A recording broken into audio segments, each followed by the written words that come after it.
قرآن کے لفظوں کی صدا اللہ اللہ اللہ اللہ اللہ اللہ اللہ اللہ اللہ اللہ جب نزع کے عالم میں ہوں مولا یہ اجاگر جب نزع کے عالم میں ہوں مولا یہ اجاگر جب نزع کے عالم میں ہوں مولا یہ اجاگر جب نزع کے عالم میں ہوں مولا یہ اجاگر ہو ذکر تیرا ورد زباں اللہ اللہ اللہ اللہ اللہ اللہ اللہ اللہ اللہ اللہ اللہم صلی وسلم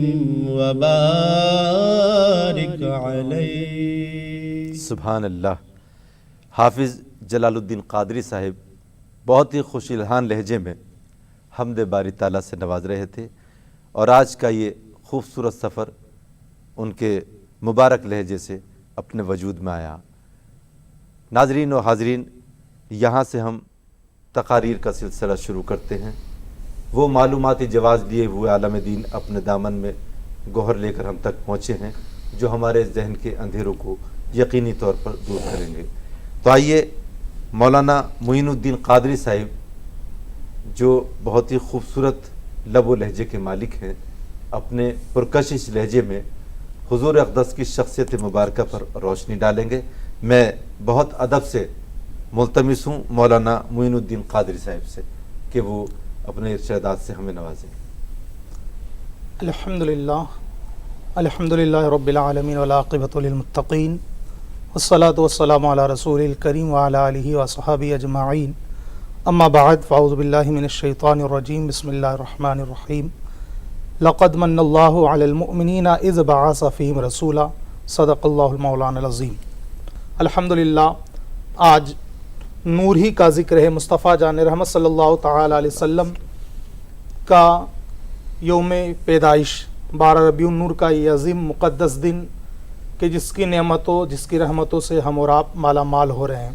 اللہ تبارک و تعالیٰ اسی دن کی برکت سے ہماری دنیا اور ہماری آخرت کو سنوارے، یہ مولا قدیر کی بارگاہ میں دعا ہے۔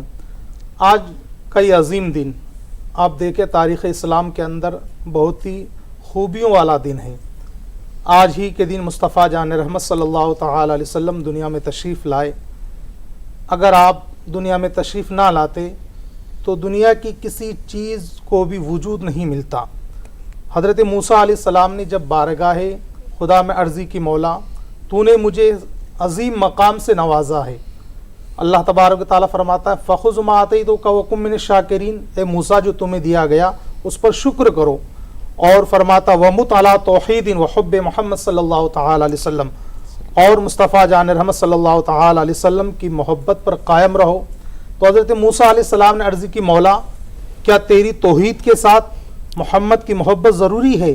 تو اللہ تبارک و تعالیٰ فرماتا ہے لولا محمد و امتہ لما خلقت الجنۃ ولا النار ولا الشمس ولا القمر ولا اللیل ولا النہار ولا ملک مقربا ولا نبی مرسلا ولا ایاک۔ اے موسیٰ، اگر محمد کو پیدا کرنا مقصود نہ ہوتا تو میں جنت کو پیدا نہ کرتا۔ اے موسیٰ، اگر محمد کو پیدا کرنا مقصود نہ ہوتا تو میں چاند کو پیدا نہ کرتا، سورج کو پیدا نہ کرتا، ملائکہ کو پیدا نہ کرتا، اے موسیٰ انسانوں کو پیدا نہ کرتا، ولا ایاک، اے موسیٰ میں تجھے بھی پیدا نہ کرتا۔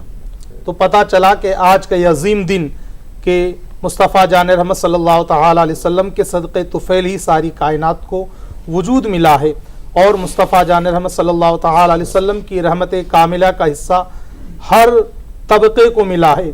آج میں خاص طور پر روشنی جو ہے خواتین کے تعلق سے ڈالنا چاہوں گا کہ مصطفیٰ کی آمد سے پہلے دنیا میں جو عورتوں کی عزت تھی، عورتوں کا مقام تھا، اگر تاریخ پڑھنے والے اچھی طرح جانتے ہیں کہ کس طرح عورت کو دیکھا جاتا تھا۔ وہی انسان کہ جس کے گھر میں اگر لڑکا پیدا ہوتا تو بڑی خوشی مناتا، اور لڑکی پیدا ہوتی تو اس طرح کا ماحول ہوتا کہ جیسے وہاں موت ہو گئی ہو۔ اور تاریخ کے اندر تو یہ ملتا ہے کہ اگر کوئی صبح صبح اپنے گھر سے نکلتا اور راستے میں اگر کسی بیوہ کو دیکھ لیا کرتا تھا تو راستہ بدل لیا کرتا تھا، اپنے کام کاج کی طرف جاتا نہیں تھا اور کہتا تھا کہ آج تو ایک منحوس کا چہرہ دیکھ لیا ہے، اب میرا کام بنے گا نہیں۔ اور انسان اپنے ہاتھوں سے اپنے گھر میں پیدا ہونے والی بچیوں کو دفن کر دیا کرتا تھا، گلا گھونٹ کر انسان مار دیا کرتا تھا۔ وما ارسلناک الا رحمت للعالمین، اے محبوب ہم نے آپ کو سارے جہان کے لیے رحمت بنا کر بھیجا ہے۔ اور مصطفیٰ جان رحمت صلی اللہ تعالی علیہ وسلم ایسی رحمت بن کر دنیا میں تشریف لائے کہ اللہ کے رسول صلی اللہ تعالی علیہ وسلم نے اسی عورت کے مقام کو اتنا بلند کر دیا، اتنا بلند کر دیا، اللہ اکبر کبیرہ، کہ خود مصطفیٰ جان رحمت فرماتے ہیں کہ کل تک لوگ بیواؤں کو منحوس سمجھتے تھے، مگر یہ محمد بن عبداللہ سب سے پہلے اپنا نکاح ایک بیوہ سے کرتا ہے۔ اللہ اکبر، ذرا دیکھیے آپ، لوگ بیوہ کا چہرہ دیکھنا پسند نہیں کرتے تھے، مگر مصطفیٰ نے ایک بیوہ کو سینے سے لگایا اور بتا دیا کہ بیوہ منحوس نہیں ہوتی ہے، بلکہ بیوہ تو مصطفیٰ کے دل کا سکون ہوتی ہے۔ وہ مصطفیٰ جان رحمت صلی اللہ تعالی علیہ وسلم کہ جب حضرت عائشہ صدیقہ نے عرض کی یا رسول اللہ، دور جہالت کے اندر تو لوگ اس طرح کا ظلم کیا کرتے تھے، مگر آپ بتائیں یا رسول اللہ عورت کا آپ کے یہاں کیا مقام ہے؟ تو اللہ کے رسول نے فرمایا کہ جس گھر میں لڑکی پیدا ہوتی ہے وہاں اللہ کی رحمتوں کا نزول ہوتا ہے۔ جب تک وہ لڑکی اپنے میکے میں رہتی ہے، یعنی باپ کے یہاں رہتی ہے، تو وہاں اللہ کی رحمتوں کا نزول ہوتا رہتا ہے، اور جب وہی لڑکی اپنے سسرال چلی جاتی ہے تو وہاں پر اللہ کی رحمتوں کا نزول ہوتا ہے۔ حضرت عائشہ عرض کرتی یا رسول اللہ، عورت کے بارے میں کچھ اور فرمائیں۔ اللہ کے رسول فرماتے ہیں اے عائشہ سنو، اگر کسی گھر میں 4 بچیاں ہوں، 4 لڑکیاں ہوں، اور اگر وہ انسان ان چاروں بچیوں کی صحیح پرورش کرے اور صحیح جگہ ان کا نکاح کرے، اللہ کے رسول فرماتے وہ انسان جنتی ہے۔ حضرت عائشہ عرض کرتی یا رسول اللہ، جس گھر میں 3 بچیاں ہو، اللہ کے رسول فرماتے اے عائشہ، وہ تینوں کی صحیح پرورش کرے، تینوں کا صحیح جگہ نکاح کر دے تو وہ انسان بھی جنتی ہے۔ حضرت عائشہ اور عرض کرتی یا رسول اللہ، جس گھر میں 2 بچیاں ہو، اللہ کے رسول نے فرمایا عائشہ وہ بھی جنتی ہے۔ پھر حضرت عائشہ عرض کرتی یا رسول اللہ، جس گھر میں 1 بچی ہو، اللہ کے رسول نے فرمایا وہ اس کی صحیح پرورش کرے اور صحیح جگہ اس کا نکاح کر دے تو وہ بھی جنتی ہے۔ اب حضرت عائشہ کی کوئی اولاد نہیں تھی تو اللہ کے رسول کسی کا دل نہیں توڑتے، بلکہ آپ تو رحمت للعالمین بن کر آئے ہیں، دلوں کو جوڑنے کے لیے آئے ہیں۔ پھر اللہ کے رسول فرماتے ہیں عائشہ سنو، اگر کسی کے گھر میں لڑکی نہ ہو اور اگر وہ اپنے پڑوس کی بچیوں سے محبت کرے وہ انسان بھی جنتی ہے۔ کتنا بلند کر دیا اللہ کے رسول صلی اللہ تعالی علیہ وسلم نے اس عورت کے مقام کو۔ آپ دیکھیں اللہ کے رسول کی آمد جہاں پر ہر قوم کو مصطفیٰ کی آمد سے حصہ ملا ہے۔ ابو لہب اتنا بڑا بدبخت کہ جس کی مذمت میں اللہ تبارک و تعالی نے سورہ لہب نازل فرمائی ہے، مگر جس رات مصطفیٰ جان رحمت صلی اللہ تعالی علیہ وسلم کی ولادت باسعادت ہوئی تو سویبہ نامی عورت جو کہ ابو لہب کی غلام تھی، کنیز تھی، اور جب اس نے مصطفیٰ کی آمد کے تعلق سے سنا تو دوڑتی ہوئی ابو لہب کے گھر گئی، اور گھر جانے کے بعد کہا اے ابو لہب مبارک ہو، تیرے بھائی عبداللہ کے یہاں پر لڑکا پیدا ہوا ہے۔ تو ابو لہب جو کافر تھا اس نے سننے کے بعد خوش ہوا اور اس طرح انگلیوں سے اشارہ کیا کہ اے سویبہ جا تو آزاد ہے، اے سویبہ جا تو آزاد ہے، اے سویبہ جا تو آزاد ہے، اس طرح اشارہ کیا۔ اب وہ آزاد ہوئی، مگر آپ دیکھیں ابو لہب مرنے کے بعد ابو لہب اپنے گھر والوں کے خواب میں آیا، یہ بخاری شریف کی حدیث ہے، آپ دیکھیں تو ابو لہب سے پوچھا گیا اے ابو لہب تیرا کیا حال ہے؟ تو کہنے لگا کہ تم سے جدا ہونے کے بعد مجھے کوئی خوشی نہیں ملی، مگر سنو ہاں جب پیر کا دن آتا ہے تو پیر کے دن مجھے ان دونوں انگلیوں سے پانی دیا جاتا ہے۔ پوچھا گیا اس کی کیا وجہ ہے؟ تو ابو لہب کا بیان ہے کہ میں نے اپنے گھر میں کام کرنے والی کنیز سویبہ کو آزاد کیا تھا، دونوں انگلیوں سے اشارہ کیا تھا، تو اللہ تبارک و تعالی دونوں انگلیوں سے مجھے پانی عطا فرماتا ہے اور میرے عذاب کو ہلکا فرماتا ہے۔ ذرا آپ دیکھیں ایک غیر مسلم اگر مصطفیٰ کی آمد پر خوشی منائے تو اللہ تبارک و تعالی اسے کیسے انعامات عطا فرماتا ہے۔ الحمدللہ ہم مصطفیٰ کے غلام مصطفیٰ کے امتی ہیں۔ آج اگر ہم خوشی کا اظہار کرتے ہیں، مصطفیٰ پر درود و سلام پڑھتے ہیں، مصطفیٰ کا ذکر جمیل کرتے ہیں، مصطفیٰ کی آمد پر اپنے گھروں کو سجاتے ہیں، اپنے محلوں کو سجاتے ہیں، اپنے گھروں پر لائٹنگ کا انتظام کرتے ہیں، تو یہ خوشی کا اظہار کرنا ہے۔ اور ہمیں یقین ہے کہ کہ اللہ تبارک و تعالیٰ کو یہ ہماری ادا پسند آئے گی اور اللہ تبارک و تعالیٰ اسی ادا کے بدلے ہمیں اللہ جنت عطا فرمائے گا۔ آج کا یہ عظیم دن کہ جسے ہم اور آپ 12 ربیع النور کے نام سے جانتے ہیں، بہت ہی مقدس دن ہے۔ میں آج پورے عالم اسلام کو مبارکباد دینا چاہتا ہوں اور خاص طور پر ہمارے ہندوستان کے تمام واسیوں کو مبارکباد دینا چاہتا ہوں کہ یہ عظیم دن اللہ تبارک و تعالیٰ نے ہمیں عطا فرمایا ہے۔ تو اس کے اندر کوئی تخصیص نہ کرے کہ یہ مسلمانوں کا تہوار ہے، بلکہ ہندو، مسلم، سکھ، عیسائی سب مل کر اس عظیم تہوار کو بنائے تاکہ اللہ تبارک و تعالیٰ کی رحمت کاملہ سے انہیں بھی حصہ ملے۔ بالکل صحیح فرمایا قبلہ نے کہ حضور اقدس صلی اللہ علیہ وسلم کی ذات مقدس تمام عالم کے لیے رحمت بن کے، اس لیے ان پر سبھی کا حق ہے۔ بہت ہی خوبصورت معلوماتی جواز ہم تک پہنچا۔ ناظرین، اس وقت آپ تمام عالم دین سے ان کے خیالات سن رہے ہیں۔ آج کے اس مقدس موقع پر 12 ربیع الاول کا یہ مقدس ماحول آپ کے اور ہمارے ذہنوں کو معطر کر رہا ہے۔ آئیے میں ایک اور شخصیت کے در احساس پر دستک دینا چاہتا ہوں جو اسلامک اسکالر ہیں اور جامعہ ملیہ دہلی میں اسلامک اسٹڈی کے مدرس ہیں۔ بہت خوبصورت ان کے بیانات ہوتے ہیں، تمام عالم میں ان کو بڑی توقیر حاصل ہے۔ ڈاکٹر جنید حارث صاحب سے گزار ہوں کہ اس موقع پر اس بزم کا خوبصورت حصہ بنے۔ نحمدہ و نصلی علی رسولہ الکریم، اما بعد۔ حاضرین، ابھی آپ نے خصوصی طور پر عورتوں کے حوالے سے اللہ کے رسول صلی اللہ علیہ وآلہ وسلم نے جو انہیں جو عزت بخشی اور اس حوالے سے دنیا کے اندر جو توقیر حاصل ہوئی اس پر آپ نے بھی گفتگو سنا۔ میں ذرا تاریخی طور پر اس گفتگو کو آگے بڑھانا چاہتا ہوں۔ 571 عیسوی میں اللہ کے رسول صلی اللہ علیہ وسلم پیدا ہوئے۔ کہاں پر پیدا ہوئے؟ جغرافیائی اعتبار سے اگر آپ دیکھیں تو یہ دنیا کا بیچو بیچ ہے۔ مکہ میں پیدا ہوئے تھے۔ مکہ کہاں پر ہے؟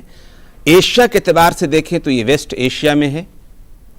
بحر احمر ہے، بحر احمر کے بعد وہیں سے لگ کر کے بحر احمر ہے اور بحر احمر کے ایک طرف افریقہ ہے اور پھر نقشے میں اوپر کی طرف دیکھیں گے تو یورپ کا ہے۔ اگر پورا دیکھیں گے تو دنیا جو معلوم دنیا تھی اس وقت تک، امریکہ کو تو وجود نہیں تھا، لیکن جو معلوم دنیا تھی اس کے اندر بیچو بیچ اللہ کے رسول پیدا ہوئے۔ لیکن ایک تاریخی حقیقت یہ ہے کہ یہ وہ مقام ہے کہ آپ نے سنا ہوگا ہندوستان کی تہذیب مشہور تھی، موہن جودڑو ہڑپن سویلائزیشن، چائنا کی تہذیب مشہور تھی، دریائے نیل کے کنارے کی تہذیب مشہور تھی، دجلہ و فرات کے درمیان کی تہذیب مشہور تھی، میسوپوٹامیہ کی تہذیب مشہور تھی، لیکن عرب کی تہذیب کو کوئی دنیا میں نہیں جانتا تھا۔ تہذیب کی ہوا چھو کر بھی نہیں گزری تھی۔ دنیا کا بیچو بیچ وہاں اللہ کے رسول پیدا ہوئے۔ ایک بڑی اہم بات جسے عام لوگ بھی جانتے ہیں اور بڑی تاریخی حقیقت ہے کہ وہ جگہ تھی کہ سالہ سال تک لوگوں کی ایسی دشمنیاں ہوا کرتی تھیں، نسل در نسل تک ایسی دشمنیاں ہوا کرتی تھیں کہ لوگوں کو پتہ بھی نہیں چلتا تھا کہ ہم کس بات پہ لڑ رہے ہیں۔ بس لڑ رہے ہیں، ایسا لگتا تھا کہ لڑنا ہی ان کا پیشہ ہو۔ لڑکیوں کو زندہ درگور کرنا عام تھا۔ لڑکی پیدا اگر ہو جائے تو اپنے لیے ایک بغیرتی کا سبب سمجھا جاتا تھا، اپنے لیے معیوب سمجھا جاتا تھا۔ اس ماحول میں پیدا ہوئے تھے۔ انسان انسان کا دشمن اور انسان انسان سے نفرت کر رہا ہے۔ اللہ کے رسول وہاں پیدا ہوئے۔ 7ویں صدی کی ابتدا ہے۔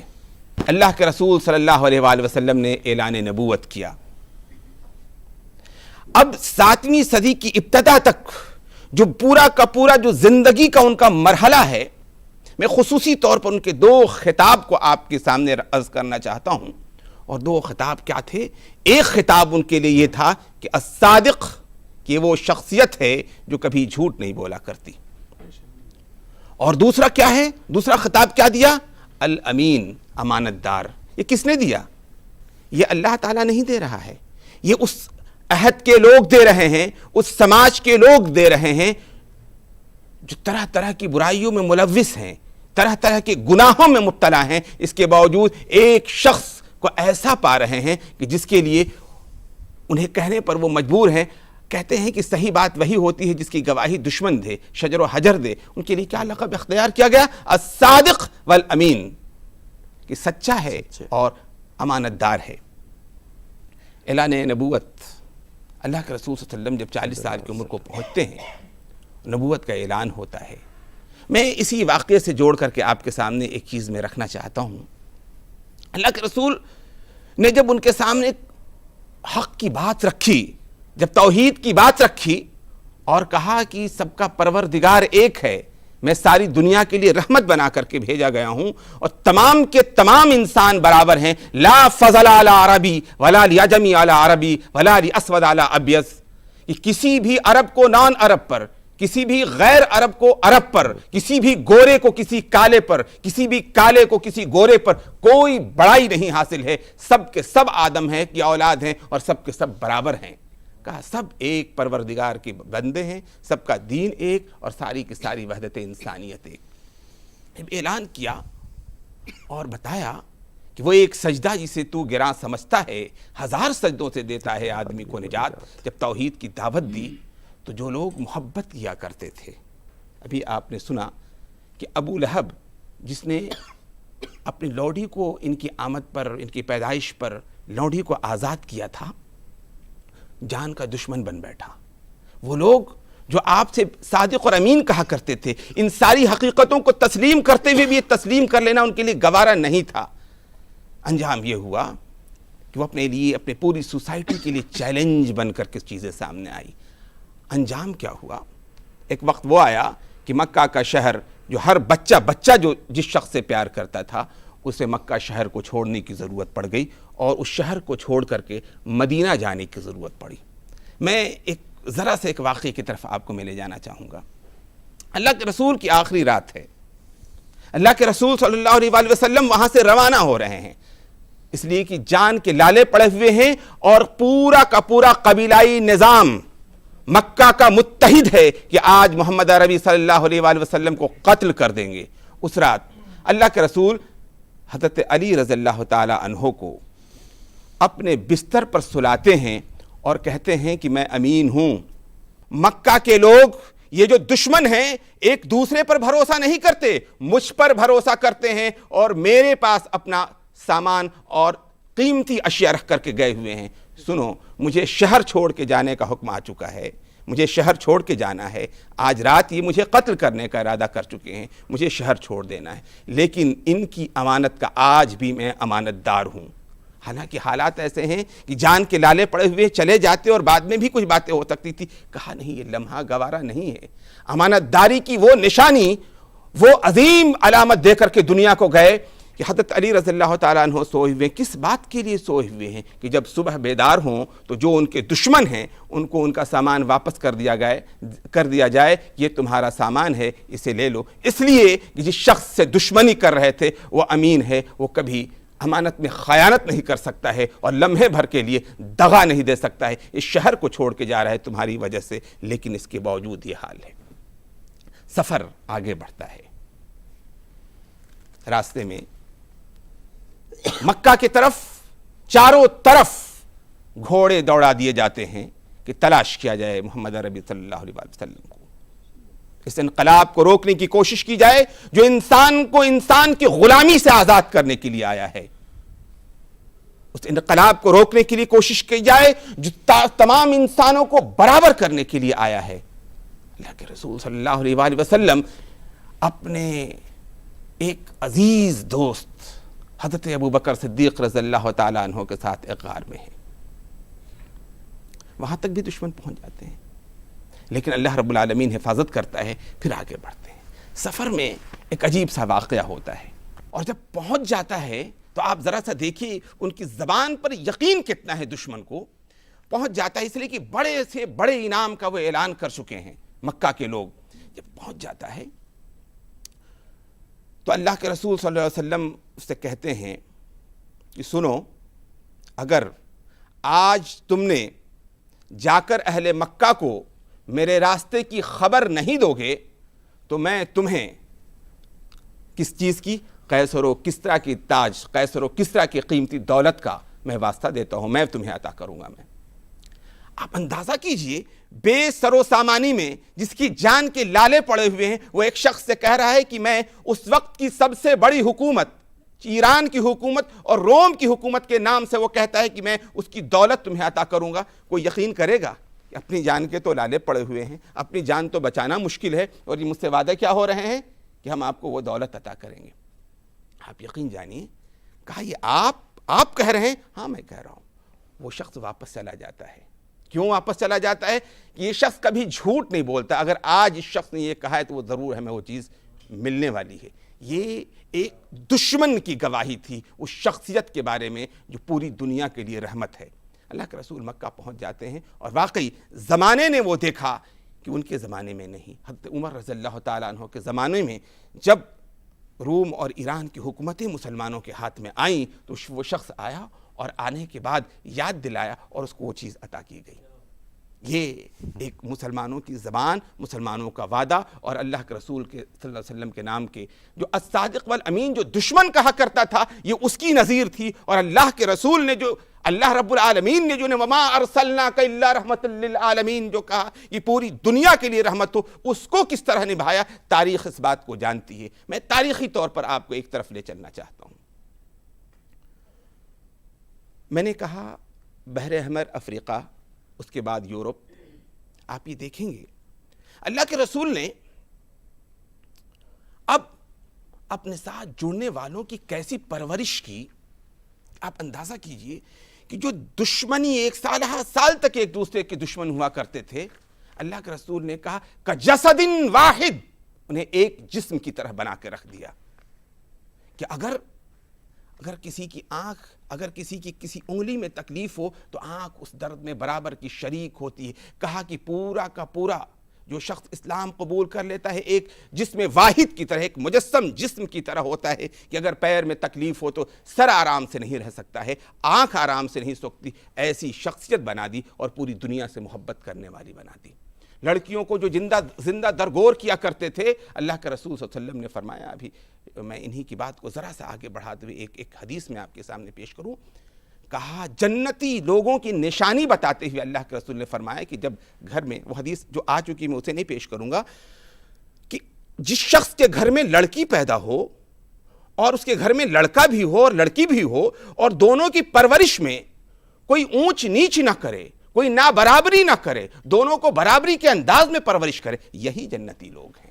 یہی نہیں، آگے بڑھ کر کے کہا لڑکے کے اوپر بیوی اور بچوں کی ذمہ داری کو بھی ڈالا، ماں باپ کی ذمہ داری کو بھی ڈالا، لڑکی کے اوپر کوئی ذمہ داری نہیں ہے، لیکن اس کے باوجود وہ قانونی طور پر، فقہی طور پر، اسلامی قانون کے مطابق جب وہ بڑی ہوتی ہے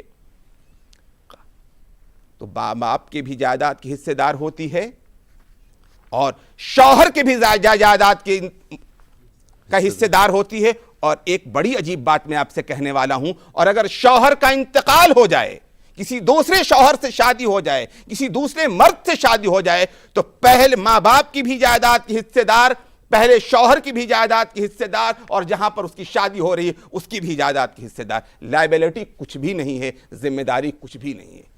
اللہ کے رسول صلی اللہ علیہ وسلم نے فرمایا اس کی بنیاد پر جو اسلامی قانون بنا، اس کا ایک شک ذرا سا دیکھیے گا۔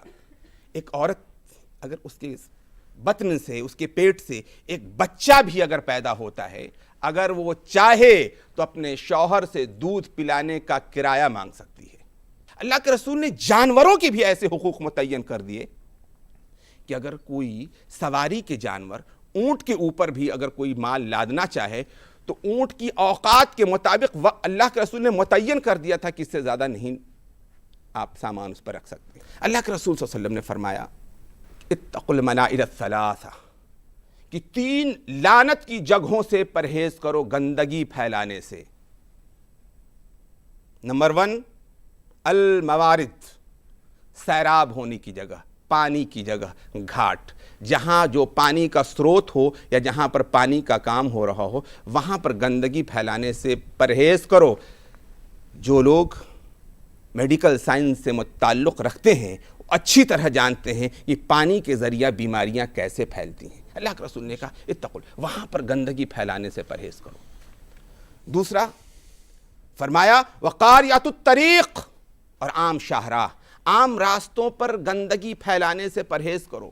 کاش اپنے ملک کے لوگوں کو سمجھ میں آ جائے.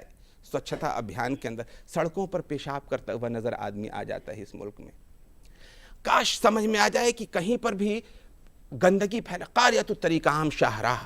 ظاہر سی بات ہے جراثیم وہیں سے دوسری جگہوں پر پنپتے ہیں اور بیماریاں عام ہوتی ہیں. تیسری چیز وذل، سایہ دار جگہ پر گندگی پھیلانے سے پرہیز کرو، اس لیے کہ وہاں سورج کی کرنیں نہیں پڑتی ہیں، روشنی نہیں جاتی ہے اور جراثیم وہاں پنپنے کا موقع ملتا ہے وہاں پر، اور اس طریقے سے بیماریوں کے عام ہونے کا موقع ملتا ہے. میں سمجھتا ہوں کہ سوچھتا ابھیان میں صرف اس حدیث کو سامنے رکھ لیا جائے تو بہت بڑا کام انجام پا سکتا ہے. وآخر دعوانا الحمدللہ رب العالمین. ناظرین، ڈاکٹر جنید حارث صاحب جنہیں آپ سماعت فرما رہے تھے، کس قدر دیرینہ انداز میں سرور کائنات کی شخصیت مبارکہ کے ذریعے صحیح اور روشنیوں سے بھری ہوئی زندگی کا ہمیں درس دے رہے تھے. ہم ان کے نہایت مشکور ہیں. یقیناً آپ حضرات اور ہم تمام ان سے محظوظ ہوئے. آج کا یہ مقدس دن، یہ خوبصورت ماحول مزید روشنیوں میں نہانا چاہتا ہے. میں ایک مرتبہ پھر حافظ جلال الدین صاحب سے گزار ہوں کہ چند اشعار بارگاہ رسالت مآب میں نذرانہ عقیدت کے طور پر پیش کریں. حدود طائر سدرا حضور جانتے ہیں. سبحان اللہ، سبحان اللہ. حدود طائر سدرا حضور جانتے ہیں. حضور جانتے ہیں. حدود طائر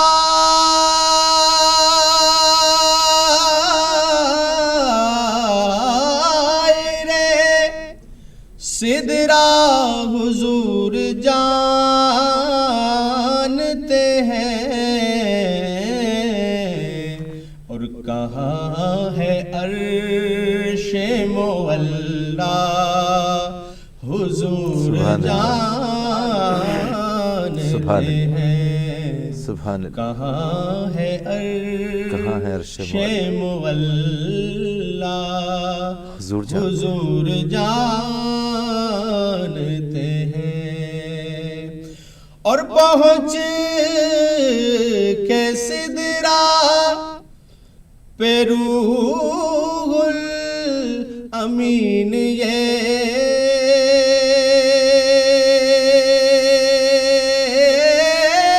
بولے. پہنچ کے سدرا پہ روح الامین یہ بولے کہ اب اس سے آگے کا راستہ حضور جانتے ہیں. اب اس سے آگے کا راستہ حضور جانتے ہیں.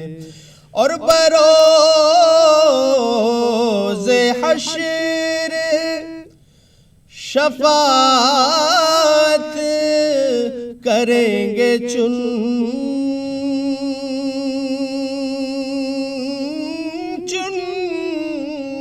کر. بروز حشر شفاعت کریں گے چن کر. کیونکہ ہر ایک غلام کا چہرہ حضور جانتے ہیں. ہر ایک غلام کا چہرہ حضور جانتے ہیں. اور انہیں خبر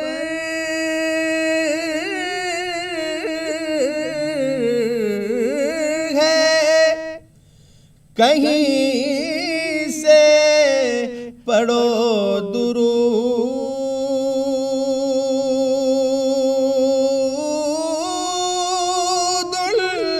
پر. انہیں خبر ہے کہیں سے پڑھو درود ان پر، کیونکہ کہاں سے کس نے پکارا حضور جانتے ہیں، کہاں سے کس نے پکارا حضور جانتے ہیں۔ اور قیامت آئے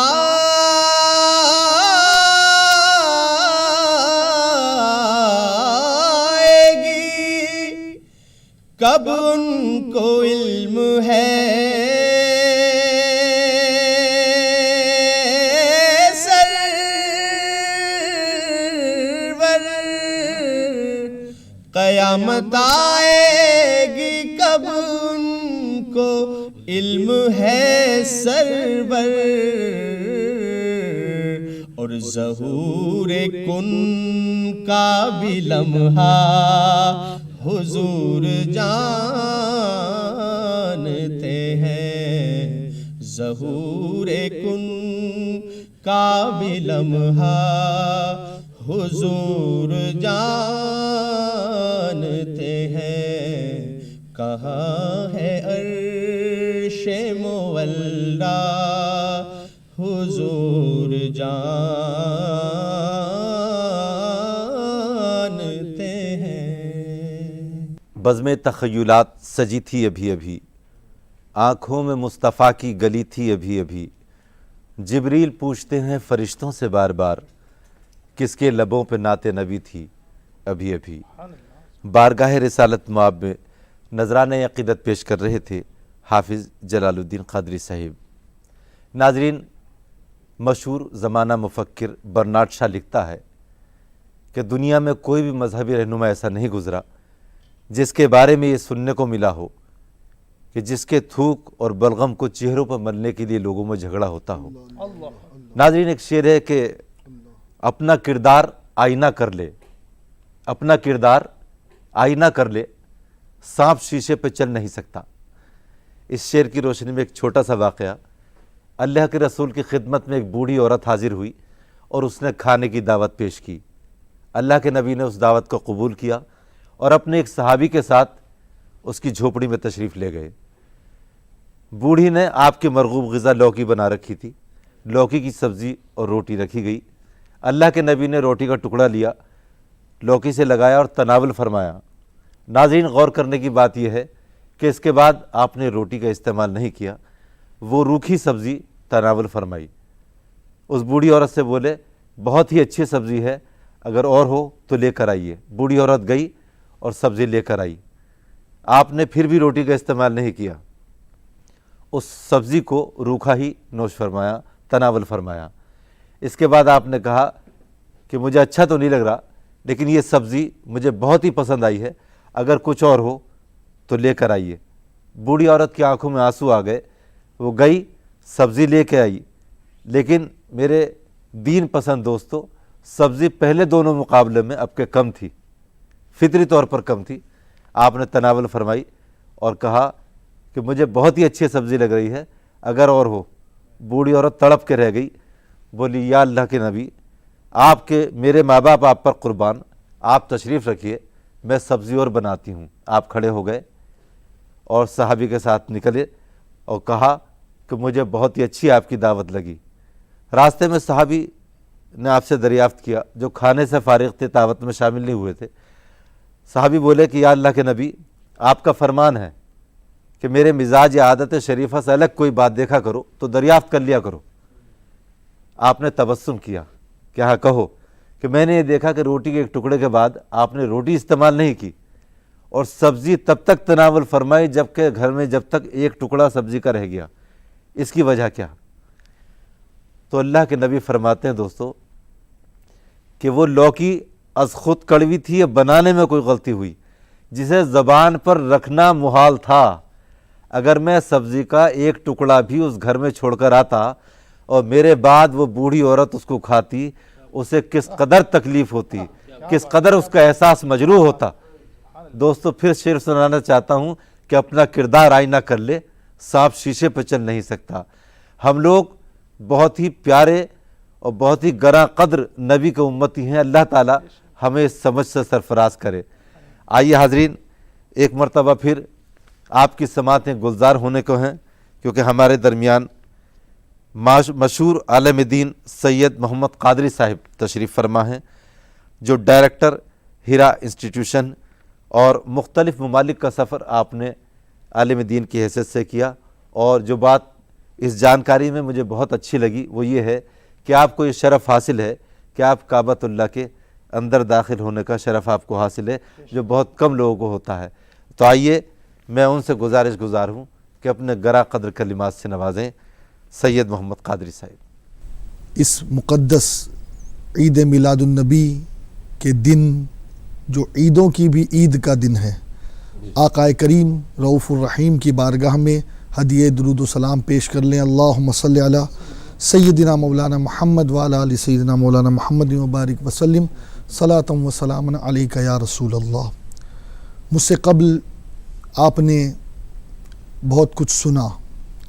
قرآن مقدس میں اللہ رب العزت جل شانہ نے اپنے محبوب کو یاسین کہا، طٰہٰ کہا، مزمل کہا، مدثر کہا، مومن کہا، ولی کہا، معزز کہا، رؤوف کہا، رحیم کہا، اور رحمت عالم کہا۔ اللہ رب العالمین اور اس کا محبوب رحمت للعالمین، یہ کتاب قیامت تک کے لیے ہے، اور جب تک کہ رب کی ربوبیت جاری رہے گی مصطفیٰ کی رحمت بھی جاری رہے گی، اس لیے کہ اللہ کے رسول صلی اللہ علیہ وسلم ذرے ذرے کے لیے، جن و انس کے لیے، کائنات کے لیے، پتھر کے لیے، درخت شجر و حجر کے لیے رحمت بن کر کے تشریف لائے۔ اور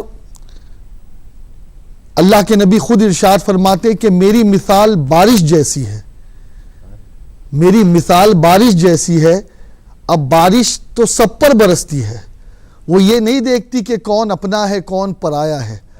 اب وہ ہوشیار ہے جو اپنے دل کے کٹورے کو سیدھے کر لے تو اس میں کچھ قطرے آ جائے اور اس کا بیڑا پار ہو جائے۔ اسی لیے کسی نے کہا کرم سب پر ہے کوئی ہو کہیں ہو، کرم سب پر ہے کوئی ہو کہیں ہو، تم ایسے رحمت للعالمین ہو۔ اللہ کے نبی علیہ الصلوۃ والتسلیم نے ارشاد فرمایا کہ گناہوں میں ایک گناہ یہ بھی ہے کہ کسی کا دل دکھایا جائے۔ حضرت عبداللہ ابن عمر رضی اللہ تعالی عنہ کے ساتھ میرے آقا خانہ کعبہ کا طواف کر رہے تھے، حضرت عبداللہ بھی موجود تھے۔ آقا نے فرمایا اے کعبہ، یقیناً تو اللہ کا عزت والا گھر ہے، لیکن میرے نزدیک، اللہ کے نزدیک ایک مومن کی عزت و حرمت تجھ سے بھی بڑھ کر کے ہے۔ حضور فرماتے جس نے کسی مومن کو ایذا دی اس نے مجھے ایذا دی، جس نے مجھے ایذا دی اس نے اللہ کو ایذا دی، جس نے کسی مومن کے دل کو خوش کر لیا اس نے مجھ محمد کے دل کو خوش کر لیا، اور جس نے مجھ محمد کے دل کو خوش کر لیا اس نے خدا کو خوش کر لیا۔ اسی طریقے سے اللہ کے نبی فرماتے وہ مسلمان نہیں کہ جس کی زبان اور ہاتھ سے اس کا پڑوسی محفوظ نہ ہو، بلکہ ایک مقام پہ اللہ کے نبی ارشاد فرماتے ہیں کہ وہ انسان کہ جس سے لوگوں کو امان نہ ملے تو ایسا شخص مومن ہو ہی نہیں سکتا۔ آقا فرماتے ہیں کہ تم مدد کرو ظالم کی اور مظلوم کی۔ صحابہ نے پوچھا حضور مظلوم کی مدد تو سمجھ میں آتی ہے کہ ہم مظلوم کو سہارا دے دے، لیکن حضور ہم کیا ظالم کی مدد کریں؟ اور ظالم کی مدد کیسے کریں؟ کیا ظلم میں مدد کرے؟ فرمایا نہیں، اسے ظلم سے روکو، یہی اس کی مدد ہے۔ گویا اللہ کے نبی کا یہ ارشاد پوری دنیا کو پیغام امن دے رہا ہے کہ نہ تو ہمیں مظلوم بننا ہے اور نہ ہمیں ظالم بننا ہے، ہمیں مظلوم کی بھی مدد کرنا ہے اور ظالم کو ظلم سے روک کر کے ہمیں اس طریقے سے ظالم کی بھی مدد کرنا ہے تاکہ معاشرے میں، محلے میں، سوسائٹی میں، سماج میں اور پوری دنیا میں امن قائم ہو جائے، پوری دنیا میں آشتی کی فضا قائم ہو جائے۔ آج آپ دیکھیں اللہ کے نبی صلی اللہ علیہ وسلم کی رحمت کتنی عظیم تھی۔ مائیکل ہارٹ جو بہت بڑا اسکالر ہے، اس نے اپنی کتاب دا 100 میں اللہ کے نبی صلی اللہ علیہ وسلم کو سب سے پہلے نمبر پر جگہ دی۔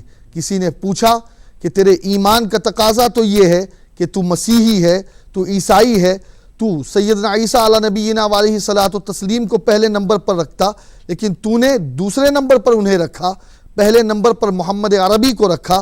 تو جانتے اس نے کیا جواب دیا؟ کہا میں نے محمد عربی کی زندگی میں ایک ایسی بات پڑھی کہ جس بات نے مجھے مجبور کر دیا کہ میں انہیں سب سے اوپر مانوں، سب سے عظیم مانوں۔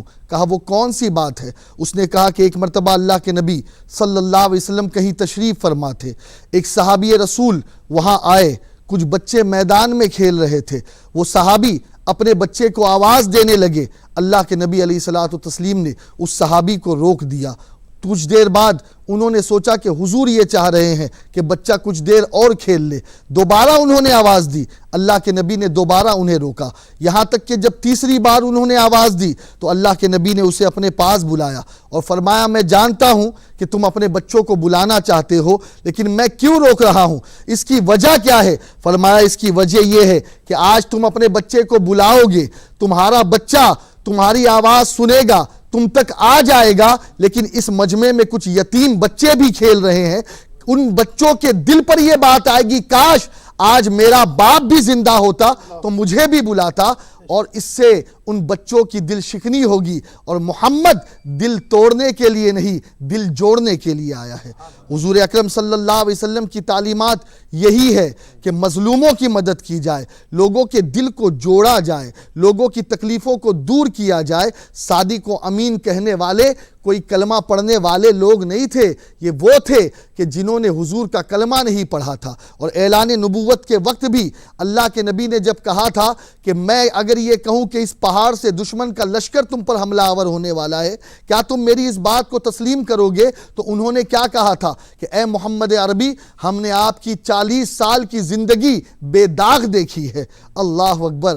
ارے ننگوں کے درمیان کپڑا پہن کر رہنے والا، حیا کی پوشاک اوڑھنے والا، جھوٹوں کے بیچ سچائی کا پیغام دینے والا، جوا کھیلنے والوں کے بیچ، زانیوں کے بیچ رہ کر جس نے اپنی عزت کی حفاظت کی۔ اللہ اکبر! کہ جس نے مظلوم عورت کو جب کسی نے کڈنیپ کر لیا تو ایک فوج بنا کر کے، ایک جماعت بنا کر کے جس نے اس جوان لڑکی کو چھڑایا اور کہا آج کے بعد محمد مکے میں کسی بھی مظلوم پر اتیاچار ہونے نہیں دے گا۔ اور آج کے اس مقدس دن میں عالم اسلام کو پیغام یہ دینا چاہوں گا، کسی پر ظلم کرنا یہ اسلام کا قانون نہیں ہے، یہ پیغمبر اسلام کی دعوت نہیں ہے۔ حضور سرکار غریب نواز ہند الولی جو سلطان الہند ہے، غریب نواز ہے، معین الحق ملت والدین ہے، معین الدین اجمیری ہے، جنہوں نے 1 کروڑ لوگوں کو کلمہ پڑھایا، لیکن خدا کی قسم ہندوستان کے رہنے والے کوئی بھی یہ نہیں کہہ سکتا کہ میرے غریب نواز نے تلوار کا سہارا لیا، لاٹھی کا سہارا لیا یا کسی کو تماچا مارا۔ نہیں، بتا دیا کہ میں اسی محمد عربی کا غلام بن کر کے اس کی تعلیم کو لے کر آیا ہوں، تو آج بھارت کو امن کا گہوارہ بنا رہا ہوں۔ آج اس وقت ضرورت اسی بات کی ہے کہ ہم نبی کی صحیح تعلیم کو حاصل کریں، نبی کے صحیح مشن کو حاصل کریں۔ ارے انسان کو مارنا تو دور کی بات ہے، انسان کو ایذا دینا تو دور کی بات ہے۔ ایک مرتبہ اللہ کے نبی علیہ الصلاۃ والتسلیم اور صحابہ نے کسی جگہ پڑاؤ کیا، خیمہ نصب کیا، وہاں پر کچھ چیٹی نکل آئی تو صحابہ نے آگ لگائی تاکہ اس جگہ سے وہ چیٹیاں چلی جائے۔ اللہ کے نبی کو پتا چلا کہ ان چیٹیوں کو آگ کی ضرر پہنچائی جا رہی ہے۔ آقا نے فرمایا اس آگ کو بجھاؤ، اس لیے کہ کسی انسان کو یہ لائق نہیں ہے کہ وہ کسی مخلوق کو آگ کا عذاب دے۔ ارے جو پیغمبر چیٹی کو نہیں مارنے کی اجازت دے سکتا، وہ انسان کو قتل کرنے کی کب اجازت دے گا؟ وہ پیغمبر جو پورے عالم کے لیے، پوری سرشٹی کے لیے، پوری دنیا کے لیے رحمت بن کر کے آیا ہے، امن اور آشتی کا پیغام بر بن کر کے آیا ہے، اس کی تعلیم کو آج مسلمان اگر بھول چکے ہیں تو اسے اپنا لے۔ اور یقیناً جو لوگ اس قسم کی ایکٹیویٹیز کرتے ہیں، مظلوموں کو اور معصوموں کو، بے گناہوں کو اور بے قصوروں کو جو نشانہ بناتے ہیں، ان لوگوں کا اسلام سے کوئی تعلق نہیں ہو سکتا۔ اس لیے کہ بس اخیر میں ایک اسٹیٹمنٹ جو علامہ ابو یوسف علیہ رحمہ نے کتاب الخراج میں نقل کیا کہ جب حضرت ابو بکر صدیق کا دور خلافت تھا، اس وقت خالد بن ولید کو سیدنا ابو بکر صدیق نے ان علاقوں میں بھیجا جہاں مسلمان اکثریت میں تھے اور غیر مسلم قومیں جو ہے جہاں اقلیت میں تھے، وہاں پر حضرت خالد بن ولید کو 5 نکاتی پروگرام دے کر کے بھیجا۔ اس میں 5 نکتے کیا تھے؟ 5 نکاتی پروگرام حکام، عمال اور گورنرز کے نام دے کر کے بھیجا کہ سنو، تم اپنی رعایا کے ساتھ کس طریقے سے انصاف کرو گے، کس طریقے سے سیٹلمنٹ کرو گے، کس طریقے سے انصاف قائم کرو گے۔ اس جگہ کی بات ہو رہی ہے جہاں پر ڈیموکریسی نہیں بلکہ جہاں پر اسلام کا نظام ہے اور جہاں پر مسلمان جو ہے وہ بادشاہ ہے اور حضرت ابو بکر کی بادشاہت ہے۔ اب دیکھیے ایران، دمشق، عراق کے علاقوں سے حضرت خالد بن ولید جب گزرتے ہوئے آئے، وہ 5 نکاتی پروگرام کیا تھا؟ نمبر 1، کسی بھی مذہب کے عبادت گاہوں کو، خانقاہوں کو منہدم نہیں کیا جائے گا، ڈسٹرائے نہیں کیا جائے گا۔ کیا بات سمجھ میں آئی؟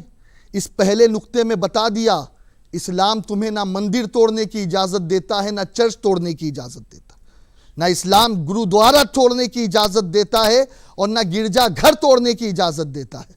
دوسرا پوائنٹ یہ تھا کہ غیر مسلم اپنا جلوس نکال سکتے ہیں، اپنا جلوس نکال سکتے ہیں۔ مسلم ریاست میں غیر مسلم اپنے تہوار کے وقت سلیب کے ساتھ جلوس نکال سکتے ہیں۔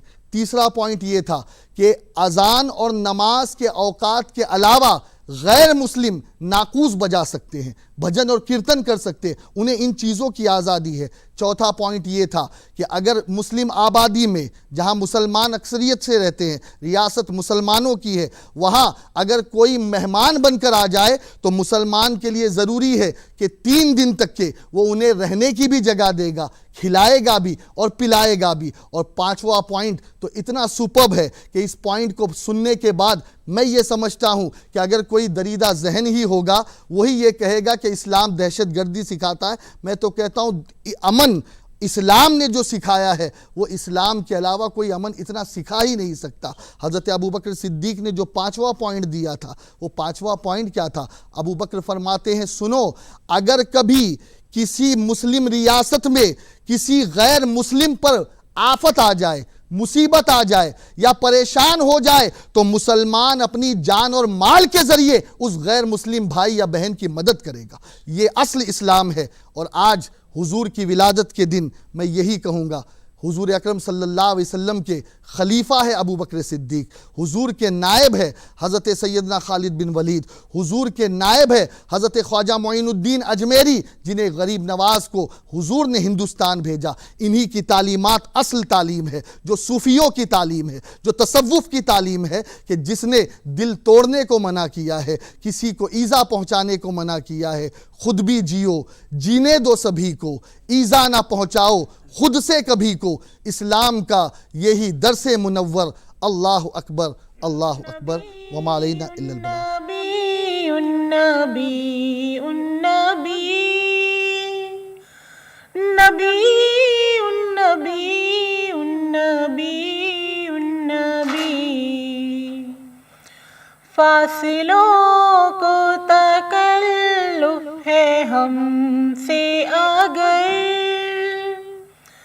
ہم بھی بے بس نہیں، بے سہارا نہیں، خود انہی کو پکاریں گے ہم دور سے، راستے میں اگر پاؤں تھک جائیں گے، مصطفیٰ مصطفیٰ مصطفیٰ مصطفیٰ مصطفیٰ مصطفیٰ مصطفیٰ مصطفیٰ، جیسے ہی سبز گنبد نظر آئے گا، بندگی کا قرینہ بدل جائے گا، سر جھکانے کی فرصت ملے گی کسے، خود ہی پلکوں سے سجدے ٹپک جائیں گے. مرحبا مرحبا مرحبا مرحبا مرحبا مرحبا مرحبا مرحبا. ہم مدینے میں تنہا نکل جائیں گے اور گلیوں میں قصدن بھٹک جائیں گے. ہم وہاں جا کے واپس نہیں آئیں گے. ڈھونڈتے ڈھونڈتے لوگ تھک جائیں گے. مجتبی مجتبی مجتبی مجتبی مجتبی مجتبی مجتبی مجتبی. اے مدینے کے ذاکر خدا کے لیے داستان سفر ہم کو یوں نہ سنا. دل تڑپ جائے گا بات بڑھ جائے گی. میرے محتاط آنسو چھلک جائیں گے. کاملن کاملن کاملن کاملن کاملن کاملن کاملن کاملن. نام آقا جہاں بھی لیا جائے گا. ذکر ان کا جہاں بھی کیا جائے گا. نور ہی نور سینوں میں بھر جائے گا. ساری محفل میں جلوے لپک جائیں گے. نبی النبی النبی النبی نبی النبی النبی النبی. ناظرین، بہت ہی خوبصورت بزم اپنے تکمیل کو پہنچی. میں تمام اپنے عالم دوستوں کا، تمام اسٹوڈیو میں آئے ہوئے دین پسند حضرات کا ایک مرتبہ پھر استقبال کرتا ہوں. اور آپ تمام جو اس پروگرام کا حصہ رہے، جنہوں نے سنا، آپ کی رائے جاننے کے لیے، آپ کے محبت نامے اور احساس جاننے کے لیے ہم برابر کوشاں رہتے ہیں. ہمیں انتظار رہتا ہے آپ کی محبتوں کا. پھر کسی اور ملاقات تک کے لیے اپنے خادم فاخر ادیب کو اجازت دیجیے. خدا حافظ.